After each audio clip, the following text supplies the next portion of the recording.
Siasa imetusumbua miaka nyingi.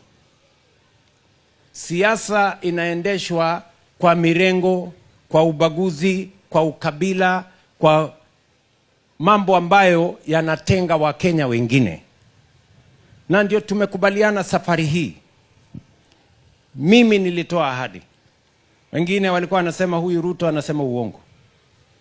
Muko hapa leo ama hamuko? Hii pia ni uongo. Sijui kama tunaelewana bwana. So mimi nataka niwaeleze, kwa sababu kuna watu hawana maono, hawana mpango, hawana sera, ni vitimbi, ni chuki, ni ukabila, ni ubaguzi. Hiyo ndio trademark yao. Lakini Kenya hii, kwa mapenzi ya Mungu, inshallah tunaibadilisha hatua kwa hatua tukisonga mbele.